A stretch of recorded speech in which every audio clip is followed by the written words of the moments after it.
destroying the natural environment of Florida through bad projects, and how we could make projects better. And one of the things to do, if you have a system, if you don't screw it up in the first place, you're a lot better off. But we learn as we go on, and societies have different goals and objectives at different times, and I have the colonels. I have to admit that there've been times when I and many of the people I know have been critical of your agency. But one of the things is that oftentimes the Corps is a reflection of what the thinking is of the political leadership of that time, because they don't operate in a vacuum. So the great ditching in Florida there was a lot of support for doing that at one point, and so we're trying to move in the other direction, and we've made a lot of progress, and I think we have a whole lot more to do, and we're involved in multiple aspects of a very complex project as it's going forward, and we're trying to see today that they do it that's done right, so that we end up with a net benefit to the habitats and to people's ability to enjoy it.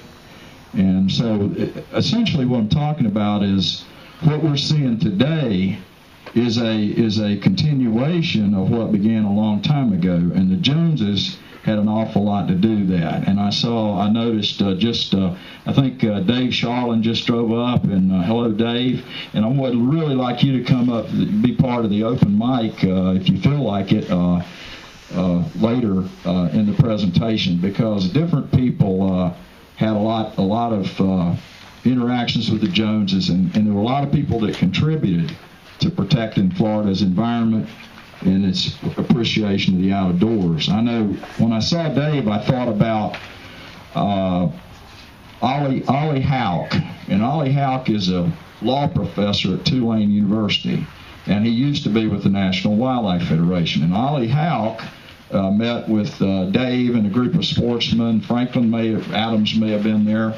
Johnny was involved. A fellow Cal Stone. A lot of people were, when they were talking about the oil drilling in the Big Cypress, and as a result of that work, they put a lot more stringent conditions on how it would be conducted in the modern day oil and gas operations.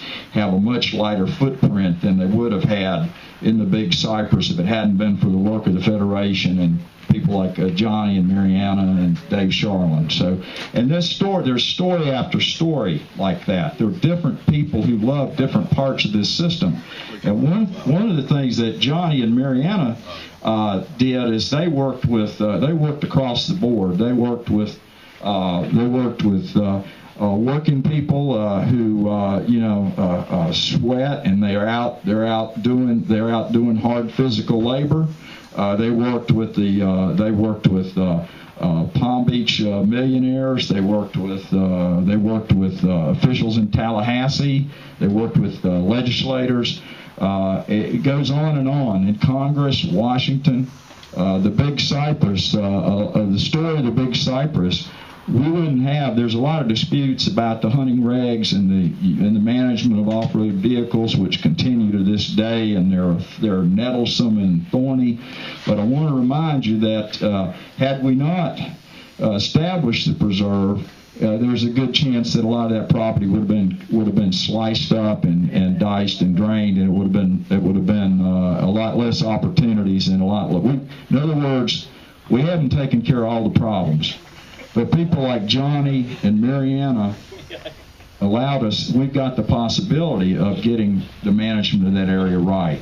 And so the stories go on and on. I just want to mention, we're going to hear later from Frank Montalbano, who worked closely with Johnny and Mariana on a lot of things and with the Fish and Wildlife Commission.